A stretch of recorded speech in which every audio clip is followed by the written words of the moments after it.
Mr. Taibbi, do you have any idea how many people work at the United States Department of Treasury? Oh, I don't. I'm sorry. 108,376. And part of the Department of Treasury, of course, is the Internal Revenue Service. Is that right? Yes, it is. Yeah, big part, frankly. Big part. Thousands of people work there, too. And on December 24th, 2022, one of those 108,376 employees at the Department of Treasury decided they were going to start an investigation into you. Is that right? Yes, that's my understanding. And that just happened to coincide with the day you did one of the Twitter files. I think one of the important ones. I think it may have been the second one, second or third, but one of those important Twitter files. Is that right?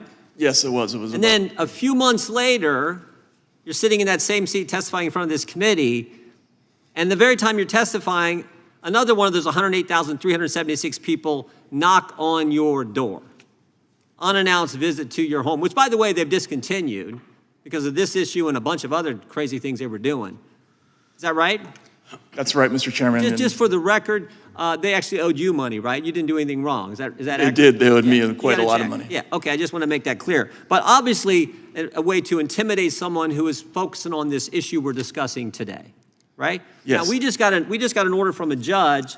The judge in the Southern District of New York said that no political appointees or special government employees can have access to information. 108,376 people can have access to information, but the people the President of the United States selects, the guy who's elected by 77 million people, he can't preliminary injunction against the defendants during the pendency of this from granting any political appointees, special government employees from any access to that information.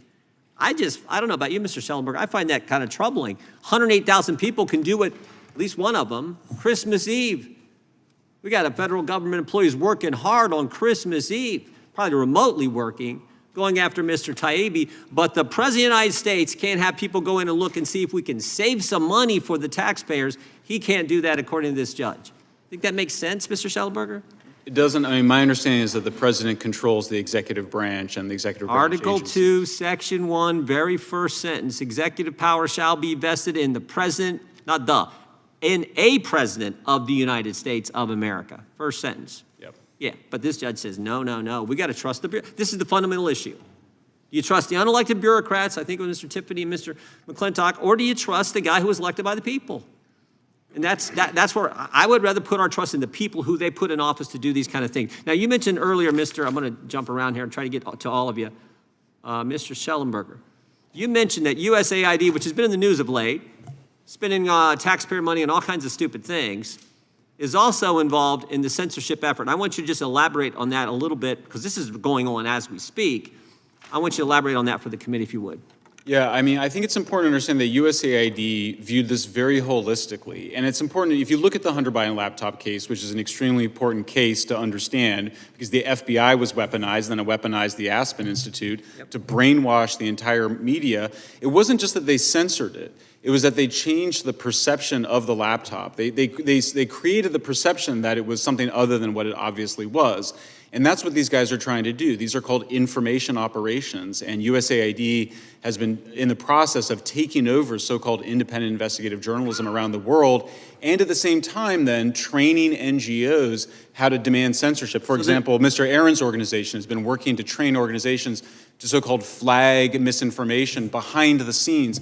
By the way, it's one thing to criticize somebody publicly, which we should all be engaged in. Yeah. But this thing where you're skulking around, we do that all the time. Secretly, yeah, that's what open democracy is. This thing of going out and like secretly flagging information behind the scenes and demanding censorship, that's completely an abomination. That is not what our democracy is about. I just want to be clear. You're saying USAID, your investigation is now engaged in this pre-bunking kind of concept and process that they did with the laptop story in the fall of 2020. And it's the exact same approach as well, where often what they're doing, for example, with USAID, OCCRP, is that they're leaking intelligence from the intelligence agencies and not like WikiLeaks where they just dumped it, I think, probably too much without the proper redactions, but they're strategically leaking it and then manipulating places like The Guardian and the New York Times to publish certain stories and control the whole investigative news process. And we saw this from Yoel Roth's testimony.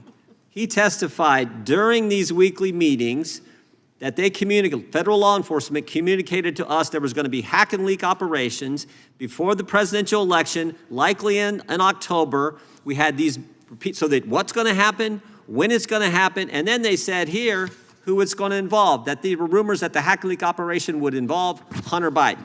So they set them all up. And then Shazam, they set them all up because they had the laptop and they knew what was coming. And when it happens, everyone buys into what the 51 former intel officials say.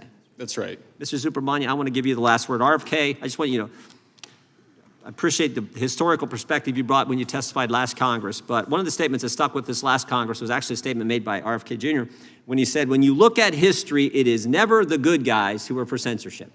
And that's what we're trying to keep in mind and stop it from both sides, from all sides. We just don't, we want the First Amendment. I'll give you the last 30 seconds here to respond. Absolutely. I mean, as you mentioned earlier, and when I was here the last time, I think it was a throwaway comment to a representative. It was not even part of my testimony. I don't think so. And I said, the values of Western civilization are worth fighting for, going back to the Enlightenment and the Reformation. That is what gave us free speech. That's what distinguishes us from the rest of the world. And the First Amendment in America distinguishes America from the rest of the world. I come from India originally. I live in Canada. I'm from Canada. But I've lived in India, I've lived in the Middle East, I've lived in places where just speaking your mind can send you to prison. You cannot criticize anything that goes against the government or certain religions for that matter. And when I came to the West, it was, refreshing to finally be able to express myself. And unfortunately, what I left behind has come to me in Canada, has followed me to Canada. And I'm seeing that happening in the United States. And it's very worrying because it's happened so quickly, and I don't know where this is going to lead us to. Yeah, if we can't settle our disputes with debate, the alternative is frightening, and we never want to get there.